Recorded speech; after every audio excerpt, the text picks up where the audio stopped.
It was just past noon in Oak Haven, a town that felt stuck in a bygone era. Inside the local diner, the slow spin of ceiling fans did little to stir the thick, quiet air. The regulars kept to themselves until she entered, a tall black woman in a tailored suit, carrying a simple leather folder. She moved with a purpose that made people pause their conversations. Lena Moss chose a booth in the corner, ordered a glass of water, and opened the folder, revealing documents filled with names and dates. She wasn't trying to be discreet. Before we continue, tell us where in the world you are watching from. Drop it in the comments below. And if you enjoy this story, don't forget to like the video and subscribe for more powerful content like this. She was waiting for someone to notice. Officer Ben Carter, a young cop with a family legacy in the Oak Haven PD, walked in looking for a coffee break after a pointless call. His eyes immediately landed on Lena. To him, she was an anomaly, a variable in the town's predictable equation. A black woman alone, studying documents with intense focus. He adjusted his belt, a reflexive gesture of authority, and decided to investigate. He approached her table with a practiced casualness. "Waiting on someone, ma'am?" His tone was polite, but the question was an accusation. Lena looked up, her gaze steady and unreadable. "No, just lunch." He nodded, leaning in slightly, his eyes catching the corner of a document. He saw an official seal, faded but clear enough to be federal. His suspicion hardened. "You with the feds?" She didn't reply, which he interpreted as defiance. "We get all kinds in here," he continued, his voice taking on a condescending edge. "Folks pretending to be important, causing trouble. It's a tense time to be in law enforcement." Her response was quiet, but firm.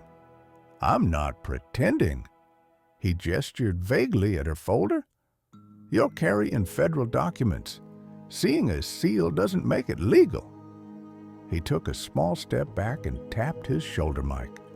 "Unit 4 to dispatch, requesting backup at the diner. Potential impersonation of a federal officer.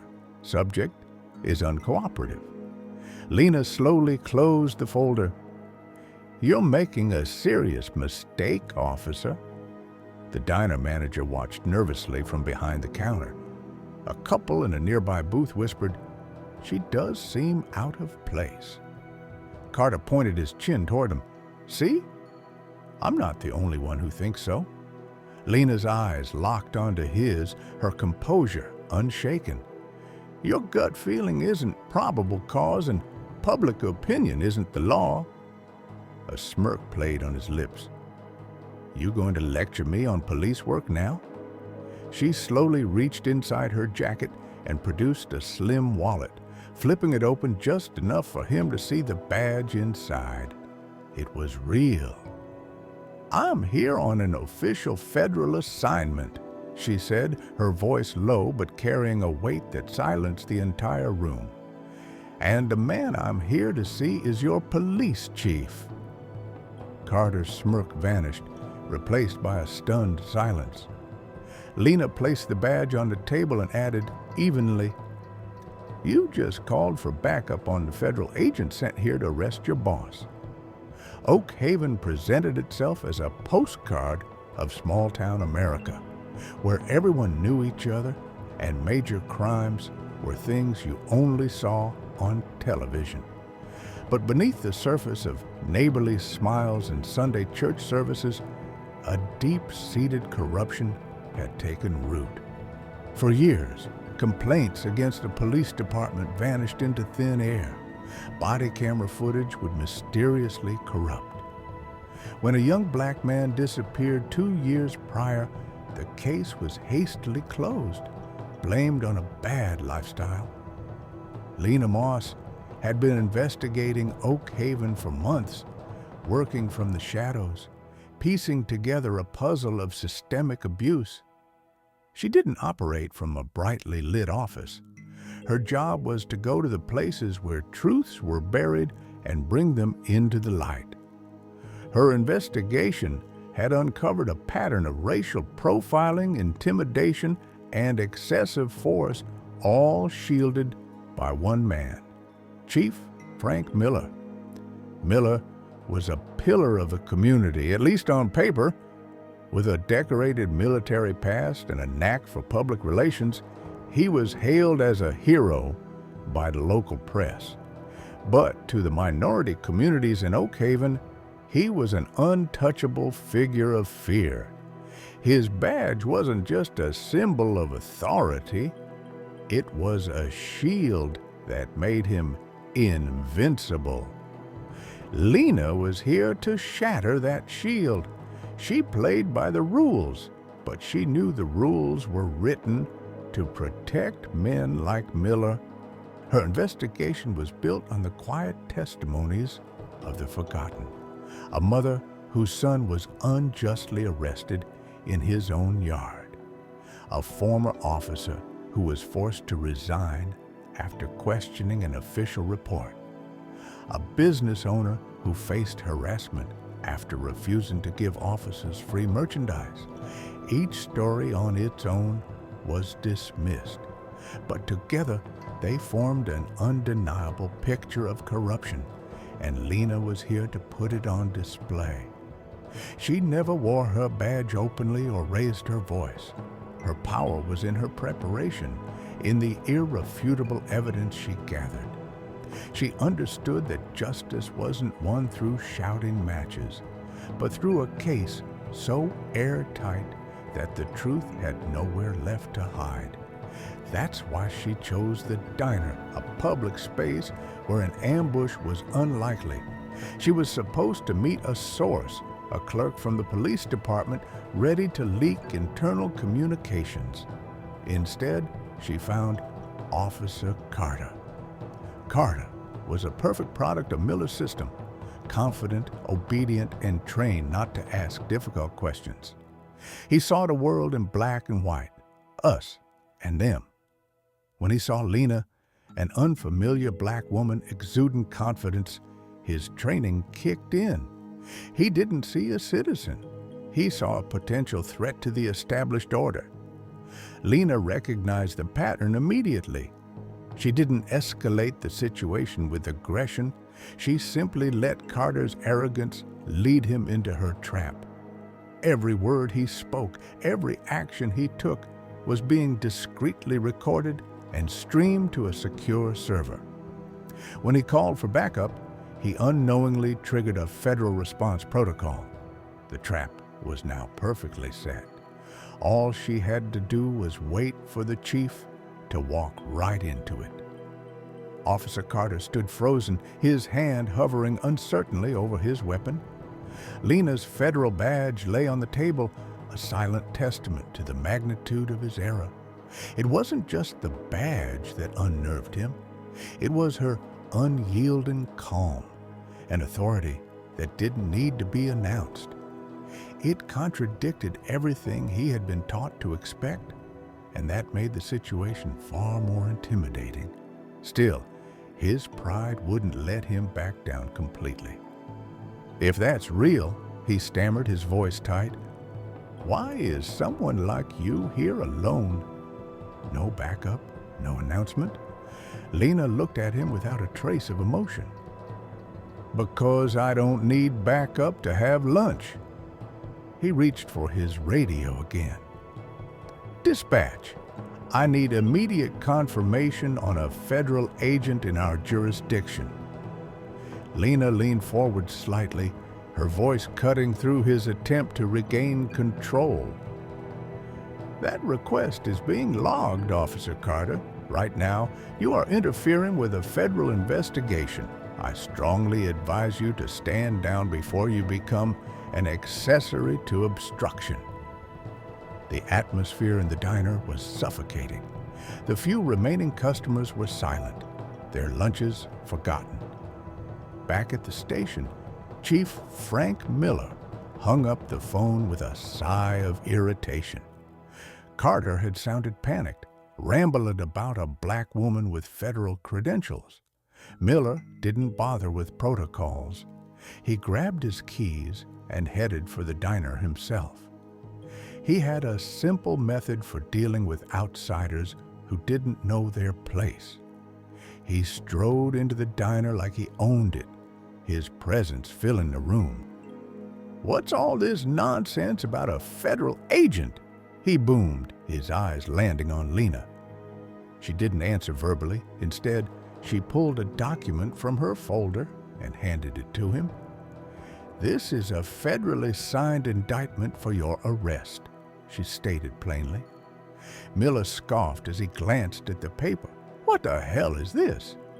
"You've got nothing." Lena pulled out a second, thicker file. "Let's see," she began, her voice even. "Unauthorized surveillance on community leaders. Deletion of body camera footage from 16 different incidents. A slush fund used to pay off informants and intimidate witnesses. Shall I go on?" Miller's face hardened. He saw testimony from his former deputy, bank records, and text messages. The final document she presented was a federally sealed arrest warrant. "Frank Miller, you are under arrest." He let out a short, cruel laugh. "In my town? You think you're walking me out of here in handcuffs because you have a folder full of paper?" Lena remained perfectly still. "You're right. I'm not." On cue, 2 men in plain clothes with U.S. Marshal badges entered the diner, followed by 2 more. "This is a federal operation," the lead marshal announced. "You're in our custody." Miller's confidence finally broke. He looked around and saw that the waitress was recording on her phone. So was a teenager by the window. His town was watching him fall. He made a slight move toward his belt, but the marshals were on him in an instant, forcing him to the floor and securing his hands behind his back. Carter stood by, utterly stunned into inaction. Lena turned to him, her expression unchanging. "You called for backup, officer. It's here." Once Miller was taken into custody, the carefully constructed illusion of Oak Haven shattered. The marshals secured the scene, collecting the mountains of evidence Lena had prepared. But the arrest was just the beginning. The real challenge was dismantling the corrupt system that Miller had built and that men like Carter had protected. At the station, Carter sat alone in an interrogation room, staring at the wall. Lena entered and stood across from him. "We're not here to ruin careers, Officer Carter. We're here to fix a broken system. That begins with the truth." He scoffed, but the bravado was gone. "So you just turn our town inside out and expect me to help you?" Lena slid a file across the table. It contained incident reports he had signed, logs of body cam footage that had vanished during his shifts, and complaints that had been buried before they were ever investigated. He denied everything until Lena played an audio file. It was his voice, speaking to a scared teenager during a stop. "Stop resisting," Carter's voice said. "I'm not, sir, I swear," the boy pleaded. A dull thud followed, then silence. Carter's breath hitched. "You didn't mean to injure him," Lena said quietly. "But you didn't report it. You protected the system instead of the citizen, and that's how it starts." That was a moment the wall inside him broke, not because of threats, but because of the undeniable truth staring him in the face. "What do you want from me?" he asked, his voice barely a whisper. "I want you to tell us everything," she replied, "not to save yourself, but to stop this from happening again." He slowly nodded, not out of loyalty to her, but because he could no longer live with the silence he had helped maintain. Carter's testimony blew the case wide open. He detailed how officers were instructed to target minority neighborhoods to generate fines, how internal affairs was a sham controlled by Miller, and how loyalty was rewarded over integrity. If an officer spoke up, they were ostracized and assigned dangerous shifts without backup. It wasn't just a few bad apples. The entire orchard was poisoned. With Carter's confession added to Lena's evidence, the story became national news. Civil rights lawyers arrived, federal oversight committees were formed, and Oak Haven was no longer a quiet, forgotten town. It was now a symbol of a deeper problem. But Lena didn't stay for the press conferences. Her work was done. She had breached the fortress and found a witness on the inside. The rest was up to the courts and the community. She left Oak Haven as quietly as she had arrived, a town forever changed by her brief, focused presence.